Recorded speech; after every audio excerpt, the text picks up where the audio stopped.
Hello everyone, welcome to Tathastu and welcome to our daily news and editorial analysis.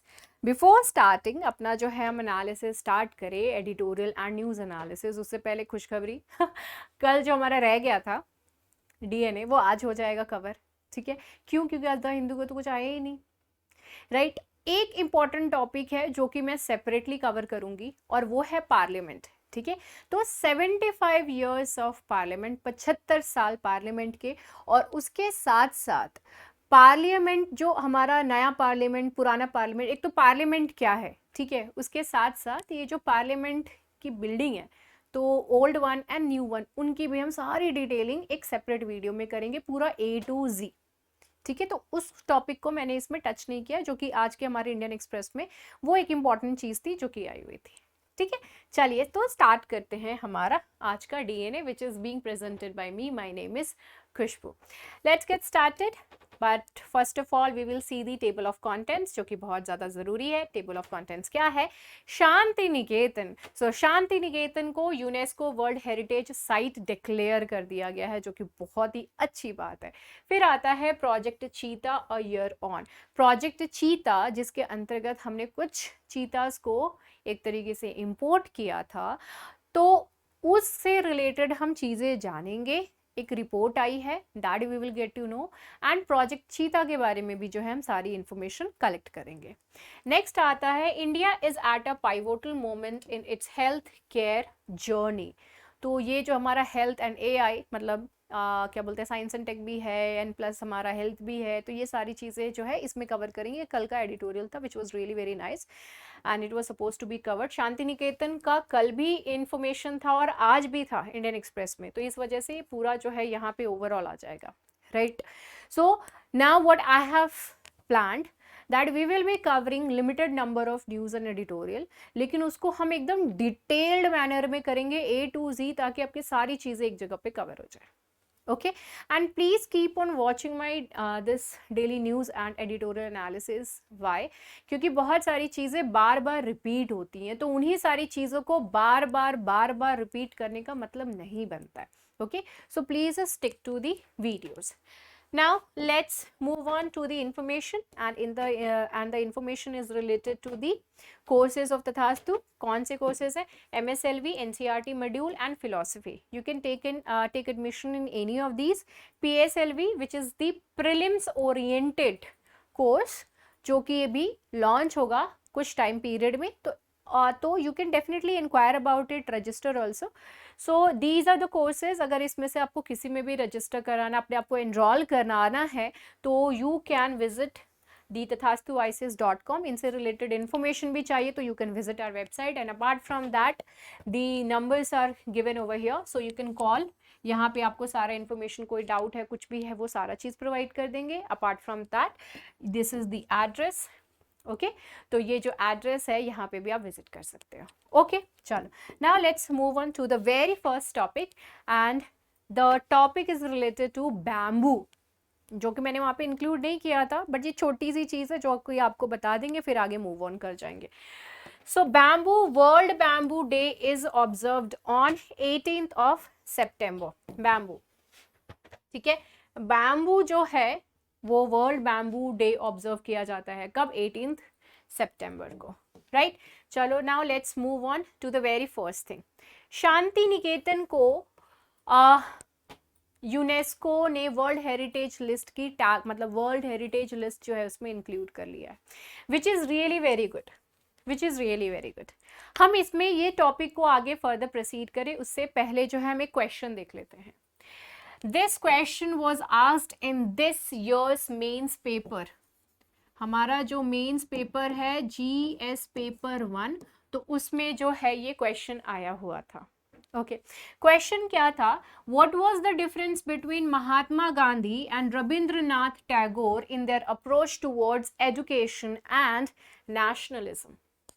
Okay, अभी हाल ही में मैंने आज ही actually class 8 NCERT chapter 6 बच्चों को पढ़ाया, जिसमें कि अगर आपने वो पढ़े होते तो इसका एक पार्ट जो है वो आपका आराम से कवर हो जाता. That was related to the education. ये जो है आपका आसानी से कवर हो जाता है, एजुकेशन वाला पार्ट। इन दैट चैप्टर 6 आप अभी भी जो है एनसीईआरटी अपना ओपन करिए ऑनलाइन या फिर जो है ऑफलाइन, आपके पास अगर बुक है तो हार्ड कॉपी, चैप्टर 6 क्लास 8, ठीक है। सिविलाइजिंग द नेटिव्स, एडुकेटिंग, ऐसे करके कुछ तो नेम है, राइट। तो उसमें इसमें कंप्लीटली डिफरेंसेस दिया हुआ है, एकदम फाइन वे में डिफरेंसेस बताए हुए हैं महात्मा गांधी के अप्रोच में और रविंद्रनाथ टैगोर जी के अप्रोच में। So you would have been able to solve this, write the answer very effectively. Nationalism फिर आगे जब हम कराएंगे एनसीईआरटी तो उसमें नेशनलिज्म भी कवर होगा। खैर, तो आज का तो this is the thing which you can cover. And आज का जो हमारा आर्टिकल, ये जो हम आर्टिकल पढ़ने वाले हैं उसमें रविंद्रनाथ टैगोर जी की जो आइडियोलॉजी थी रिलेटेड टू द एजुकेशन की, हमको किस तरीके का एजुकेशन प्रोवाइड करना चाहिए, that you will get an idea. Okay, do try to write this answer, ये आंसर जरूर लिखिएगा। एटलीस्ट जो है एजुकेशन वाला पार्ट, दिस एजुकेशन वाला part, at least you should be able to answer this thing. Okay, कम से कम ये चीज को आंसर तो कर लेना। आज का ये जो एडिटोरियल एनालिसिस है वो देखने के बाद क्लास 8 चैप्टर 6 जो है उसके लास्ट कुछ पैराज हैं वो आप पढ़ लीजिएगा, you would be able to answer it. Okay, now let's move on. Santiniketan एक ऐसा सपना था रविंद्रनाथ टैगोर जी का जो कि उन्होंने बचपन में अपने लिए कभी देखे थे।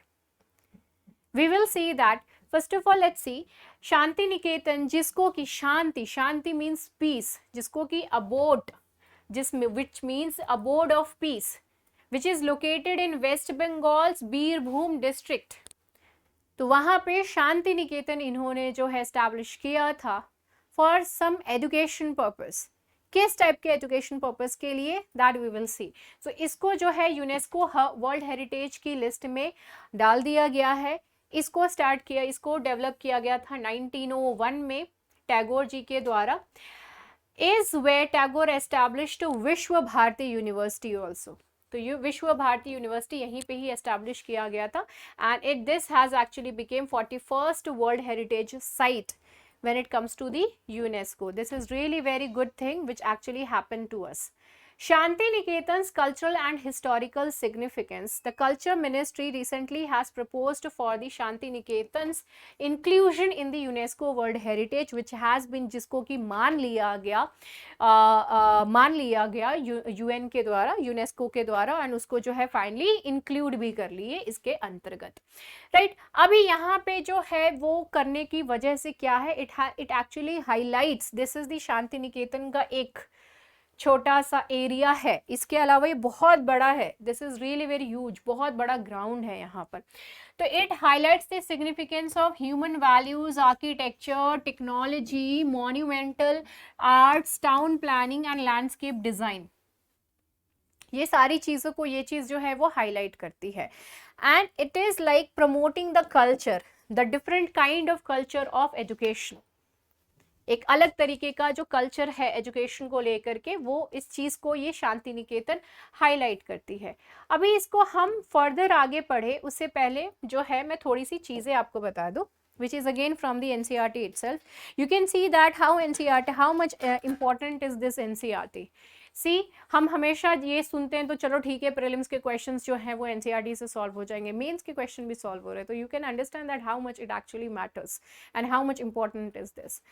So now the very first thing, the story. Let's start with the story. Rabindranath Tagore ji, he has, ये जो है हमेशा से वो जो ब्रिटिशर्स का जो एजुकेशन सिस्टम था कि स्कूल में भेजो, वहाँ पे जो भी टाइम टेबल है उसके अकॉर्डिंग पढ़ाओ, उसमें जो है क्लासरूम में बैठे रहो। तो रविंद्रनाथ टैगोर जी को वो क्लासरूम नहीं प्रिजन लगता था, जेल लगता था, जो कि हर एक बच्चे को लगता है। आई गेस आप लोग भी जो स्कूल में ये चीज़ फील होती होगी काफ़ी सारे लोगों को, तो वो भी वैसा ही फील करते थे। ही वॉन्टेड कि मतलब मैं बाहर जाऊं, नेचर को देखूं और उससे सीखूं। He was like a wanderer, again the essay का पार्ट, ओके।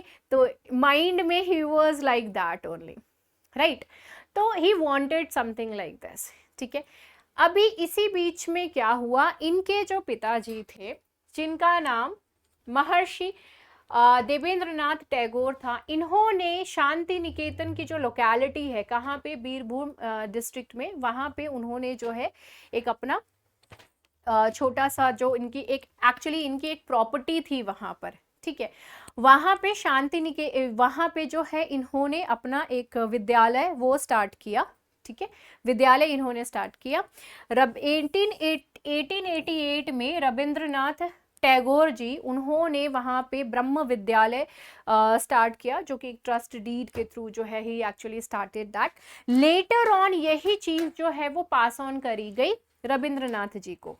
रविंद्रनाथ जी जो है जब इनके अंडर ये चीज आई तो उन्होंने इस चीज को और भी इसको इनोवेट किया।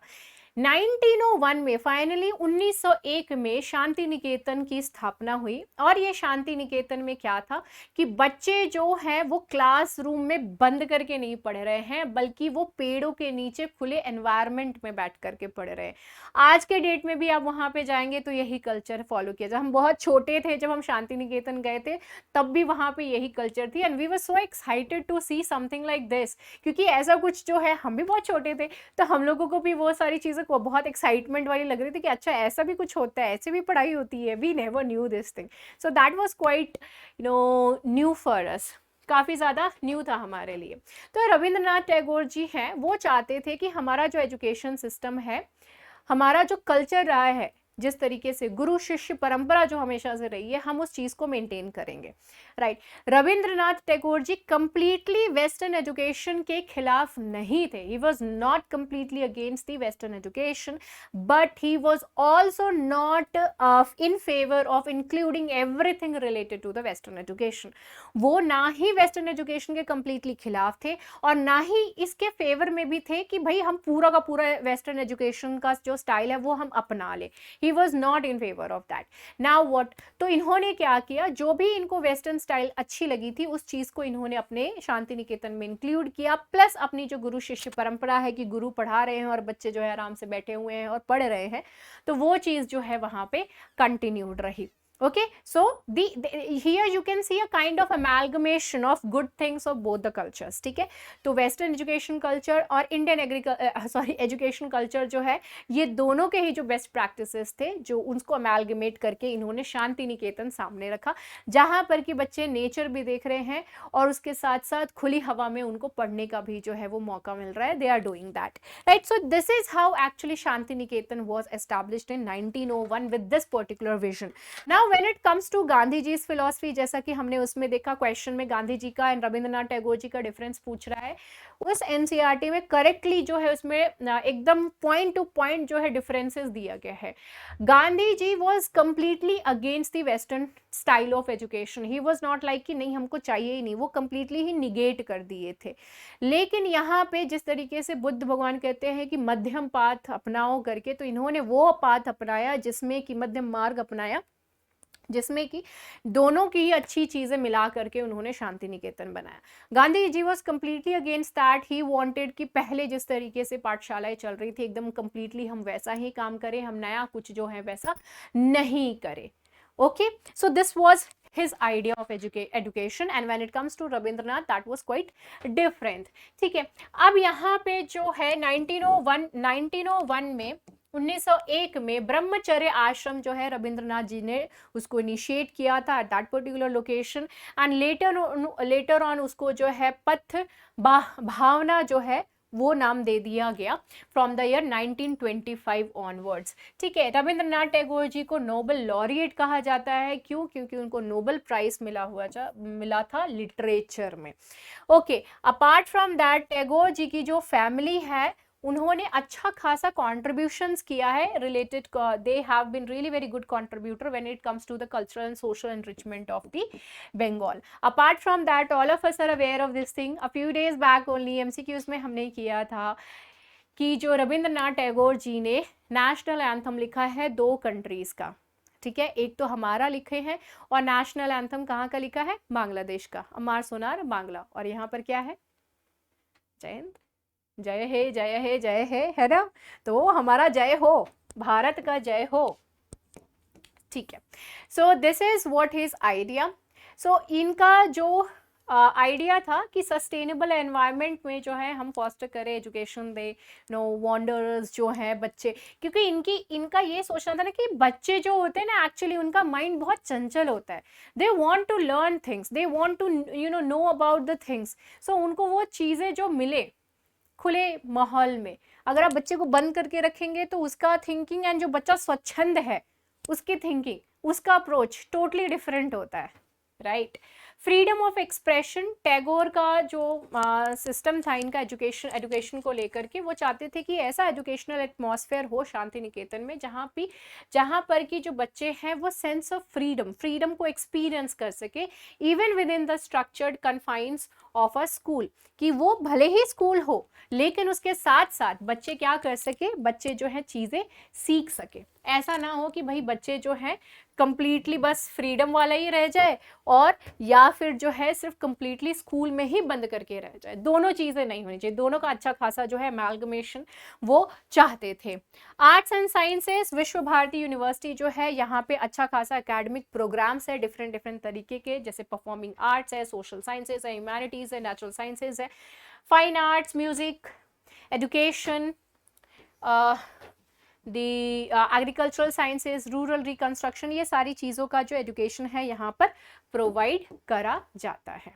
ओके, स्पिरिचुअल ग्रोथ, तो ये बहुत ही फिलोसफिकल थे इनका जो educational philosophy. Rabindranath Tagore's educational philosophy emphasized that the purpose of education should be to nurture spiritual growth and cultivate a deep sense of harmony within the individuals.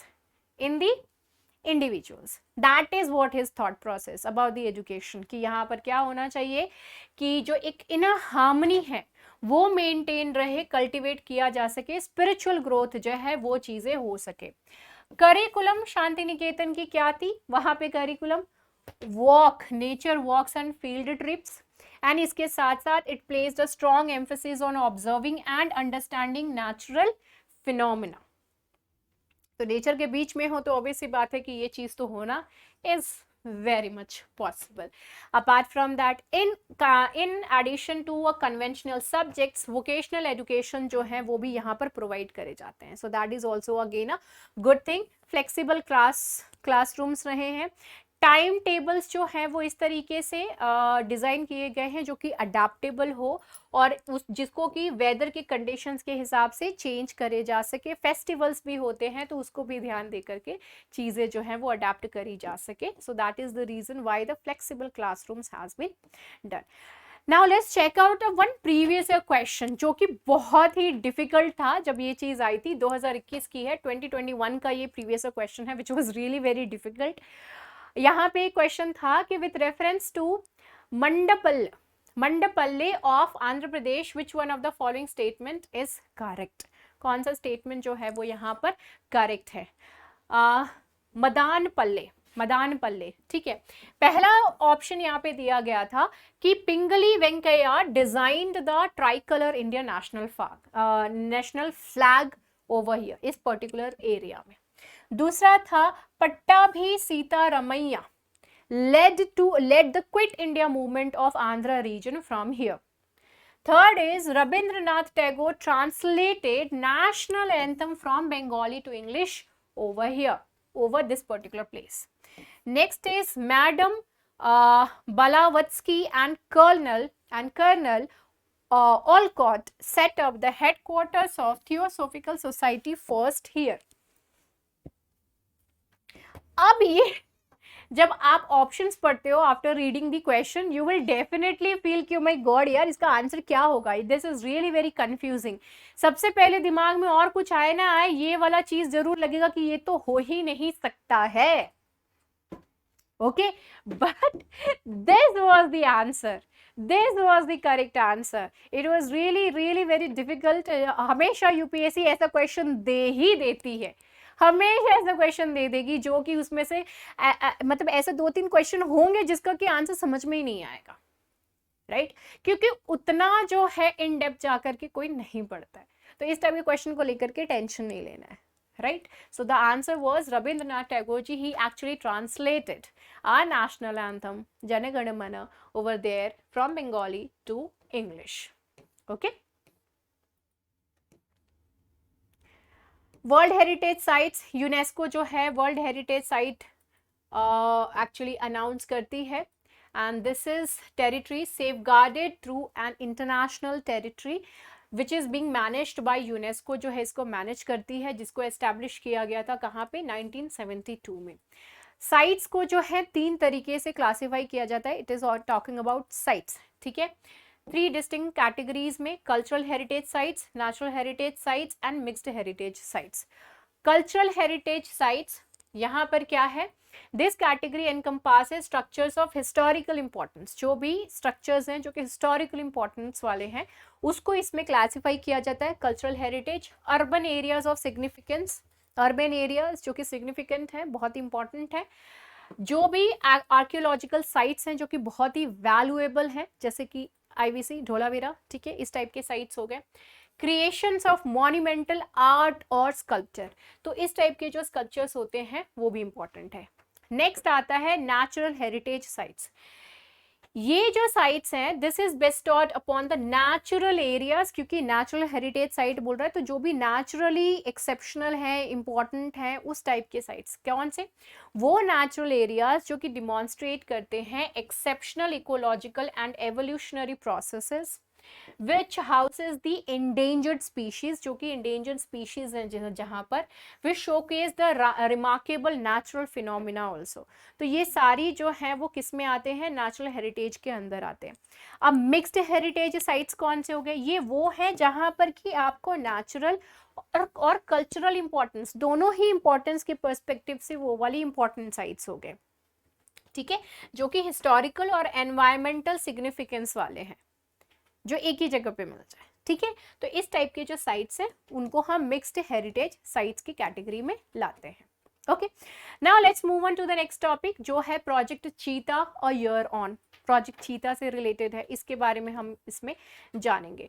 तो 1 साल हो चुके हैं प्रोजेक्ट चीता को लेकर के, और यहाँ पर मैंने जानबूझकर के ये इमेज इसलिए डाला है, थोड़ा सा ब्लर है बट स्टिल, क्यों कि आपको याद दिला दे collars, these kind of collar belt जो हैं, जो कि कूनो चीता के पहनाए गए थे, ठीक है, जिसकी वजह से कुछ चीतास की डेथ हो गई थी। The reason behind that was the monsoon, और ये इंडिया में जिस तरीके का एनवायरनमेंट है उसको लेकर के अडेप्ट नहीं कर पाए थे, तो यहाँ पर जो है मॉनसून की वजह से सम माइट्स एक्चुअली जो है वो डेवलप हो गए, जिन्होंने धीरे धीरे इनको फिनिश ऑफ कर दिया, because they licked also in order to clean it, those thing they licked it and finally they were killed because of that. Okay, so यहाँ पे जो है फिर लेटर ऑन यहाँ पे इनका जो कॉलर्स हैं वो निकाला गया, पहले ऐसा कुछ नहीं देखने को मिला था, तो दैट वाज कम्प्लीटली न्यू, ठीक है।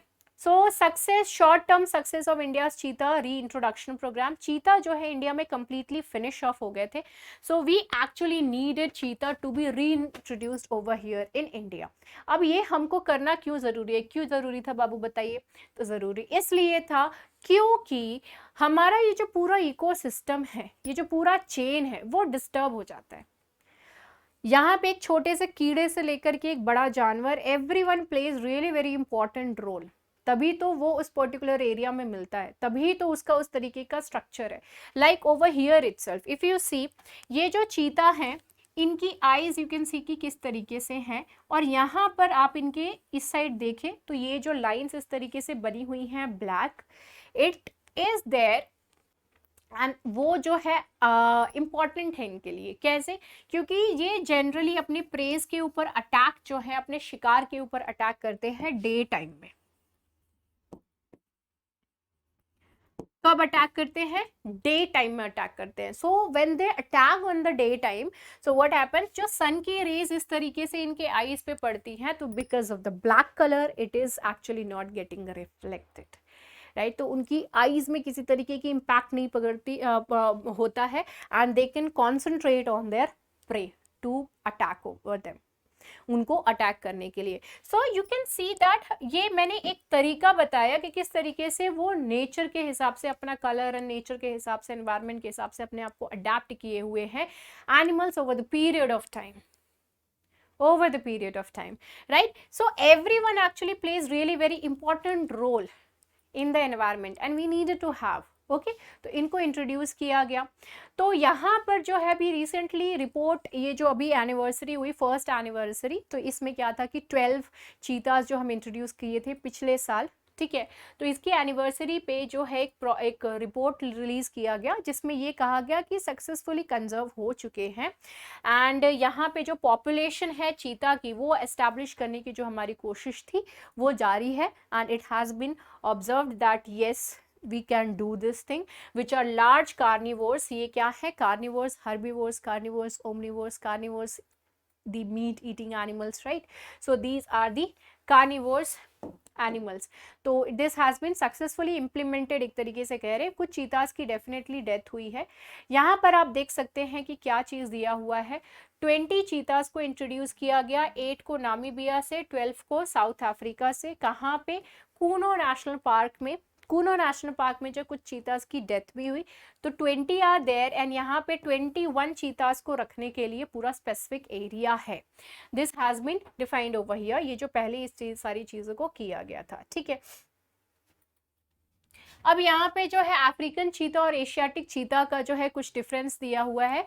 तो अफ्रीकन चीता जो होते हैं उनका स्किन कलर लाइट ब्राउन या फिर जो है लेकर गोल्डन ब्राउन कलर का होता है इनका जो फर है, एंड ये जो थोड़े थिकर होती हैं इनकी स्किन। यहाँ पे इनका आप देख सकते हो, they are buff to the light brown colour, थोड़ा सा लाइट ब्राउन, इनका गोल्डन हो जाएगा, उनका लाइट ब्राउन रहता है। ये IUCN की रेड लिस्ट में वल्नरेबल है, और ये जो है एशियाटिक चीता वो क्रिटिकली एंडेंजर्ड है। तो दोनों के ही दोनों खतरे की जोन में ही एक्चुअली इंक्लूडेड है। ओके, ये कहाँ पे मिलेंगे? अफ्रीकन चीता है, सो डेफिनेटली अफ्रीका। तो अफ्रीका के नॉर्थ वेस्ट एरिया से लेकर के east Africa and southern Africa जो है वहाँ पे ये आपको मिलेंगे। एशियाटिक चीताज जो है वो यहाँ ईरान में ही बच गए हैं। ओनली 12 आर देयर एशियाटिक चीताज, जो कि सिर्फ ईरान में है, जहाँ पर कि 9 मेल्स एंड 3 फीमेल्स हैं। Okay, so they are critically endangered।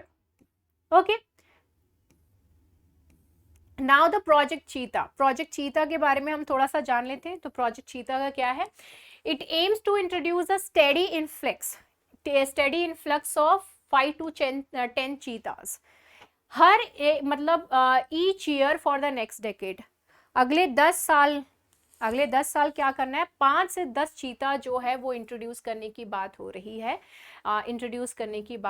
है, यहाँ पर इंडिया में प्रोजेक्ट चीता के अंतर्गत। तो जो हमारा पूरा एक साइकिल है वो प्रॉपरली मेंटेन हो जाए, तो for that we need to do this thing.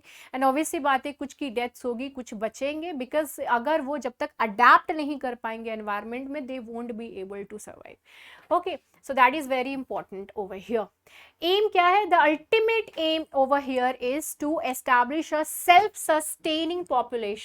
self-sustaining population of this magnificent creatures, which is very important। हमने जो लास्ट चीता, एशियाटिक चीता जो है ऑब्जर्व किया था, that was in 1952। Now in order to revive their presence, ये जो है हमारे लिए बहुत ही इंपॉर्टेंट है प्रोजेक्ट चीता, अदरवाइज जो है वो हमारे लिए बहुत डिफिकल्ट हो जाएगा in order to introduce this cheetahs over here, thanks to the Namibia and South Africa. कौन सी अथॉरिटीज जो है वो एक्चुअली रिस्पॉन्सिबल हैं यहाँ पर? So the authorities are the national tiger conservation authority. ये यहाँ पर हाईएस्ट अथॉरिटी के तौर पर जो है इसको प्रोजेक्ट चीता को देख रही है। ओके, नेक्स्ट है, अब ये कौन से मिनिस्ट्री के अंतर्गत आता है? तो very obviously ministry of forest, environment and climate change, ये इनके अंतर्गत आते हैं। एंड इसके अलावा चीता conservation fund, it is actively collaborating with the Indian government, okay, CCF, so that कि हम चीतास को सक्सेसफुली इंडिया में इंट्रोड्यूस कर सके। okay, so this is the reason why this is important, now this is important, these are the stakeholders you can say। Status of the project का status क्या है? South Africa से and यहाँ से Namibia से 20 लेकर के आए थे। कहाँ पे? कूनो नेशनल पार्क में। 20 adult African cheetahs arrived in 2 batches, जिसमें से कि 12 को only 12 were released due to delays. खैर, नेक्स्ट आता है इसमें प्लान्स जो हैं वो बेसिकली करी जा रही हैं to introduce them to reintroduction, winter reintroduction in the locations, जैसे कि Gandhi Sagar wildlife sanctuary में इनको इंट्रोड्यूस करने की बात हो रही है, एंड नौरा देही वाइल्ड लाइफ सेंचुरी में भी इनको इंट्रोड्यूस करने की बात हो रही है। ओके, नाउ वे फॉरवर्ड क्या है, साइंटिफिक एनालिसिस करना बहुत जरूरी है, because there were some cheetahs who actually lost their life, which is very important to understand that what are the kind of challenges which we are facing, and किस तरीके से हम उसको जो है एलिमिनेट कर सकते हैं। इफेक्टिव मॉनिटरिंग करने की जरूरत पड़ेगी, because obviously poachers are always there, you know, so regular checkups बहुत ज़्यादा ज़रूरी है इन्फेक्शंस को लेकर के, which I have already told you, and apart from and that too in the early stages, because new place है उनके लिए ऑल टुगेदर, ठीक है, ह्यूमिडिटी इंडिया में काफ़ी है, तो ये सारी चीज़ें स्पेशली मानसून वाला टाइम जो है, so this is the reason why we need to make sure that they are safe, and ensuring equipment tied to them is not harming the collar issue, ठीक है, जो मैंने आपको ऑलरेडी बता चुका है, सो that is important. Prey base expansion is also important, कि आपने जैसे कूनो नेशनल पार्क कोई बहुत बड़ा नेशनल पार्क नहीं है, उसमें 20 चीताज आपने रख लिए, अब वहां पे उनको खाने पीने के लिए प्रेज भी प्रॉपर है कि नहीं, तो ये भी चीज जो है वो समझना जरूरी है, otherwise it will become quite difficult. Prim's specific के अगर हिसाब से देखें तो इनका साइंटिफिक नेम क्या है, Acinonyx jubatus, okay, this is the one. ये जो है कहाँ पे, अफ्रीका और सेंट्रल ईरान में पाए जाते हैं, आई हैव ऑलरेडी एक्सप्लेन यू। इनकी जो ये लैंड पे सबसे फास्टेस्ट एनिमल के तौर पे जाने जाते हैं, 80 एंड 98 किलोमीटर पर आवर्स की इनकी स्पीड है। ये it has developed unique features है रैपिड मूवमेंट के लिए, जैसे कि इनका स्लेंडर बॉडी, इनकी जो बॉडी का स्ट्रक्चर है उसकी वजह से they can move very nicely. इनके लेग्स जो हैं काफी elongated हैं, and lengthy tail is also there. Tail also plays very important role. planes, birds, you can understand, right? Cheetah as a social structure can be categorized into 3 primary groups. कौन से हैं? Female groups with their offsprings, male alliances and solitary males. 3 groups में जो है specifically आप चीतास को primarily आप इनको इन 3 ग्रुप्स में डिवाइड कर सकते हो। While females adopt a nomadic lifestyle as they roam, बहुत बड़े एरिया में जो है वो एक्चुअली अपने प्रे के चलते घूमते हैं। मेल्स जो है वो स्टेशनरी रहते हैं ज्यादातर, फीमेल्स ज्यादा घूमती है, मेल स्टेशनरी रहते हैं। They believe in establishing small territories in regions abundant with prey and proximity to female cheetahs. Males जो है वैसे एरिया में ज़्यादा रहना पसंद करेंगे जहाँ पर कि प्रे अच्छे खासे मिलते हो, प्लस फीमेल चीताज भी वहाँ पे हो, तो they would like to stay over there only, and stationary रहेंगे क्योंकि वहाँ पे उतने ज़्यादा जो है बहुत ज़्यादा प्रेज है, तो दे मतलब शिकार अच्छे खासे हैं, तो कहीं और मूव करने का कोई मतलब ही नहीं बनता है। तो ये प्रिलिम से स्पेसिफिक था। Here you can find out a little bit information related to African and Asiatic cheetahs. Now the last topic, it is related to the health sector and the AI. India जो है जिस तरीके से global leadership के तौर पर निखर करके सामने की तरफ आ रहा है, तो India has actually become a strong voice on important global issues which includes the climate change also. G20 में हमने डिस्कस किया था क्लाइमेट चेंज को लेके। इलेक्ट्रिफिकेशन की बात करें, मैन्युफैक्चरिंग की, या फिर स्पेस एक्सप्लोरेशन की बात करें, तो हर एक फील्ड में इंडिया ने अपने आप को प्रूव कर दिया है that we are not failures. Okay, next is इसी चीज से आप इंडिया किस चीज से आप सीख सकते हो, भारत किस चीज से आप सीख सकते हो, क्या सीख सकते हो कि अगर आप कहीं पे हार गए हो तो इसका मतलब ये नहीं है कि आप कहीं और विजय नहीं हो सकते हो। अगर किसी चीज में आप हार गए हो तो इसका मतलब ये नहीं कि आप उस चीज को विजयी नहीं कर सकते हो, आप वहां पे जो अपना परचम नहीं लहरा सकते हो। You can do that, yes you can do that, just need to have that determination. बस वो डिटर्मिनेशन होना बहुत ज्यादा जरूरी है। इंडिया ने रिसेंटली सिग्निफिकेंट माइलस्टोन्स जो हैं वो अचीव किए हैं, जैसे कि लैंडिंग अ मिशन, कहाँ पे, साउथ पोल, मून के साउथ पोल पे जो है उन्होंने, और उसके लैंड किया है चंद्रयान 3 और G20 की प्रेसिडेंसी। ये इंट्रोडक्शन एक तरीके से ये पूरा जो आर्टिकल में है। इसके अलावा यहाँ पे इंडिया जो है एक बहुत ही इन्फ्लुएंशियल नेशन के तौर पर जो है वो उभर के आ रहा है एम्बिशियस और ग्लोबली इन्फ्लुएंशियल नेशन के तौर पर। इसके साथ साथ अब इंडिया में जो है ये सारी चीज़ें बहुत अच्छी चल रही हैं, but at the same time we are also facing some kind of health issues. Okay, कुछ हेल्थ चैलेंजेस हैं which we need to take care of. Despite all these kind of progresses, इस तरीके की हमें बहुत ज़्यादा जो है बेनिफिट्स मिल रहे हैं, इतनी सारी चीज़ें हो रही है, लेकिन उसके साथ साथ कुछ चैलेंजेस भी हैं। ओके, चैलेंजेस के तौर पे कैसा है कि इंडिया जो है हेल्थ चैलेंजेस काफ़ी अच्छे खासी फेस कर रहा है। जैसे कि अभी जो है डायबिटीज़ की अगर बात करें तो इंडिया जो है डायबिटीज़, वर्ल्ड का डायबिटीज़ कैपिटल के तौर पे जाना जाता है। ओके, बहुत सारे लोग जो हैं वो हाइपरटेंशन और हर अलग तरीके की हेल्थ इश्यूज को फेस कर रहे हैं। नॉन कम्युनिकेबल डिजीजेस जो हैं वो भी इकोनॉमिक बर्डन अच्छा खासा ला रही है यहाँ पर, जो कि लगभग बोला जा रहा है कि बाय 2030 ये $4 ट्रिलियन की हो जाएगी। कितनी की हो जाएगी? $4 ट्रिलियन की by 2030 this will happen, right. So you can see कि किस तरीके का बर्डन जो है वो इंडिया पे है। अब जब नॉन कम्युनिकेबल डिजीजेस की बात आती है, we are not able to handle this thing, we fail to do this thing, failure to address this thing is there, and इसकी वजह से इंडिया की जो डेवलपमेंट है और जो उसकी वजह से इम्पैक्ट है डेमोग्राफिक डिविडेंड के ऊपर। डेमोग्राफिक डिविडेंड कौन से? जो वर्किंग फोर्स है इंडिया में, laborers in the sense the people who are actually working like us, okay, that I'm talking about, who are working age जो है। तो डेमोग्राफिक डिविडेंड जो है इसके ऊपर इम्पैक्ट पड़ेगा। Suppose that you people are working, right, लेकिन आपकी हेल्थ इतनी खराब हो गई है, धीरे धीरे डेटेराइड रेट हो रही है, जिसकी वजह से आप काम ही नहीं कर पाओ। जब आप काम ही नहीं कर पाओगे तो आपका लॉस है ही है, बट आपके साथ साथ नेशन का भी लॉस है। उसके अलावा दूसरा तरीका क्या हो सकता है कि नेशन का लॉस कैसे? इकोनॉमी नहीं बढ़ रही है, okay, so that will be impacted. Another thing क्या हो सकती है? दूसरी चीज ये है कि आपकी सैलरी इतनी है, लेकिन बीमारियों की वजह से आपका खर्चा इतना सारा हो रहा है, right, then what will happen? Again economy impact हो रही है, because you are not able to invest. आप किसी जगह पे प्रॉपर तरीके से इन्वेस्ट ही नहीं कर पा रहे हो, आपका ना जो पॉकेट से खर्चा ज्यादा लग जा रहा है on the health, which is really not good for the nation and as well as for you also. So this is the reason why this article is very much important. Urgent action is needed, for sure, urgent action is needed. अगर हमारी India की health सुधरती नहीं है तो nation के लिए भी, नेशन की इकोनॉमी एंड प्लस हमारी इकोनॉमी के लिए भी बहुत ज़्यादा जो है इम्पैक्टफुल है, खराब है। Urgent action required है, urgent action is actually required to prevent the non-communicable diseases burden from becoming a lost generation from India.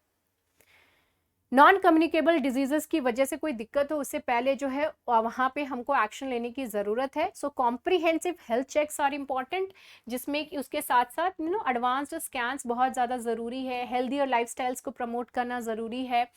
Awareness जब तक जनरेट नहीं होगी तो इन सारी चीज़ों का जो है कोई भी महत्व नहीं रह जाएगा, कुछ भी इंपॉर्टेंस नहीं रह जाएगी। ओके, हेल्थ केयर मैट्रिक्स की अगर बात करें तो establishment of Apollo in 1983 with improvements in infant and maternal mortality rates and increased the life expectancy.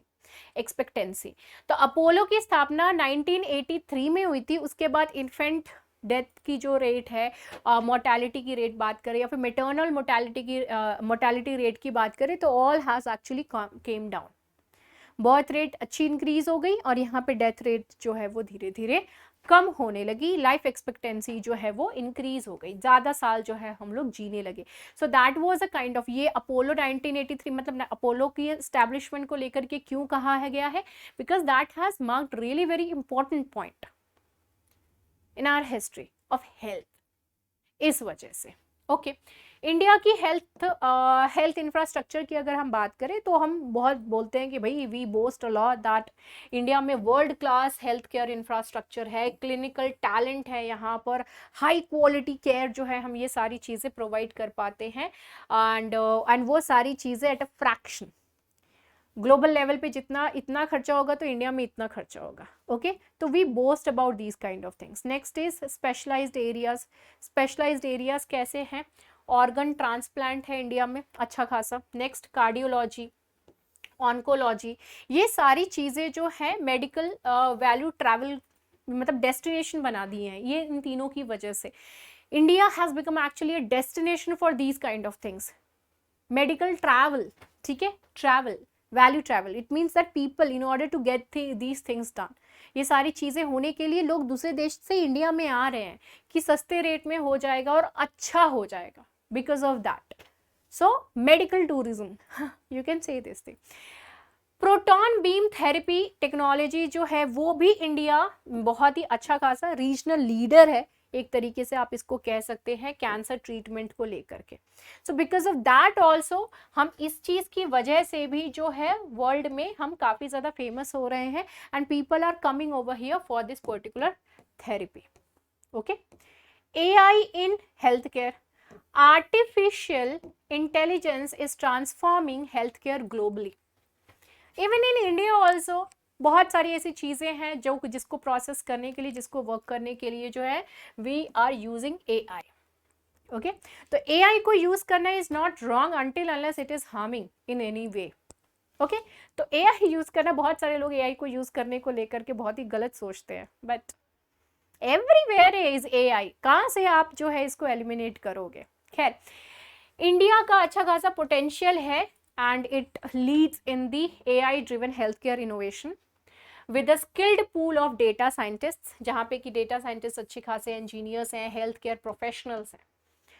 We are having these people who can contribute in this thing and they are contributing also. Apart from India, जो AI जो है वो medical diagnostics जो है इसको enhance कर सकता है, डिजीज आउटब्रेक्स जो है इसको प्रिडिक्ट कर सकता है, ये डेटा को एनालाइज कर सकता है एंड पर्सनलाइज्ड ट्रीटमेंट प्लान्स जो है ये भी जनरेट करके दे सकता है, विच इज गुड, राइट। और सारा काम जो है बहुत जल्दी होगा, मैनुअली जो बहुत लेट लगता है ना, अब वो नहीं होगी। ओके, इसके लिए हमको रिसर्च करना बहुत ज़्यादा ज़रूरी है, अकेडमिया इंडस्ट्री कोलैबोरेशंस करना ज़रूरी है, इनोवेशन जो है ये सारी चीज़ें ज़रूरी है in order to do this thing AI driven health care को लेकर के। ओके, सो AI जो है इसमें हमको इन्वेस्ट करने की ज़रूरत है, this is what it is talking about. Economic impact, अगर AI एक्सपेंडिचर की बात करें तो इंडिया में ये क्या एस्टिमेट किया जा रहा है कि 11.78 बिलियन डॉलर्स जो है इतना it is expected to reach कितने तक, 2025 तक, और वही 10 साल बाद यानी 2035 तक 1 ट्रिलियन डॉलर्स हो जाएगा, इतना कंट्रीब्यूट करने लगेगा अगर AI को जो हम इंक्लूड कर लेते हैं तो। ओके, सो यहाँ पे इंडिया में सो यू कैन सी 11.78 बिलियन से 1 ट्रिलियन, तो we can make really very good with this and it has really very great future। अगर आपने टेक्नोलॉजी को अडेप्ट नहीं किया तो आप क्या हो जाओगे, पुराने, समझ रहे हो। Okay, India's health care vision, India has a pivotal opportunity to become a global leader in healthcare by reimagining its healthcare model, prioritizing community health, which is very important so that non-communicable diseases and the communicable diseases, these kind of things doesn't happen, fostering public-private partnership, okay, and apart from that innovation में invest करना है, research में करना है, ये सारी चीज़ें हमको करने की ज़रूरत है, then only we would be able to become the leading force in the field of AI and health care system. I hope that you people enjoy today's session, मज़ा आया ज़रूर बताना in the comment section. See you in the next video, bye bye, take care and have a great time. जय हिंद।